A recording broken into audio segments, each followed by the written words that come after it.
This is a short introduction on the importance of power in negotiation, and the significance and magnitude of the fifth dimension in negotiation, that of collective consciousness, against a backcloth of Brexit. Visit www.procurementbusinessskills.com for more information on our e-learning courses on the full spectrum of negotiation. Hello, Prime Minister.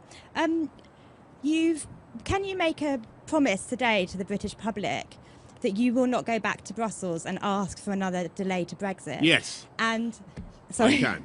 And would you I'd rather be dead in a ditch. How, and why, did British Prime Minister Boris Johnson manage to deliver Brexit after Theresa May failed so miserably, so many times? The answer lies within the full spectrum of negotiation. The ability to understand the importance of power in negotiation.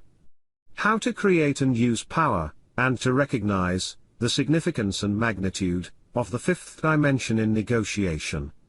That of collective consciousness. In academic spheres, negotiation may be defined or described as a process of planning, reviewing and analyzing used by one or more parties to reach acceptable agreements or compromises that include all aspects of a business transaction. A more dramatic, and perhaps more accurate definition, is the use of information and power to affect behavior within a web of tension. This would certainly be a more apt and appropriate description in relation to Brexit. I have just chaired a meeting of the Cabinet where we agreed that the government should call a general election to be held on the 8th of June.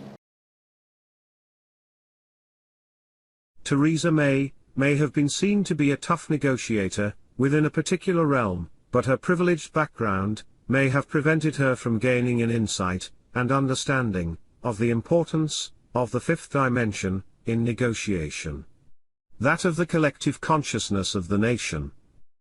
Shielded by her privileged background from her own government's imposition of 10 years of austerity. She didn't understand the impact of what those 10 years of imposed austerity had on those less privileged across the nation. And this is what ultimately led to her disastrous leadership and failure in Brexit. She gave up her majority in Parliament, and gave up her power to deliver on Brexit. A failure to understand power in negotiation, and the fifth dimension, the collective consciousness of the British people. I negotiated the terms of our exit and a new relationship with our closest neighbours that protects jobs, our security, and our union. I have done everything I can to convince MPs to back that deal. Sadly, I have not been able to do so. This is a brief introduction to the importance of understanding the full spectrum of negotiation. Watch this space, and go to my website www.procurementbusinessskills.com for information on my new range of e-learning negotiation courses.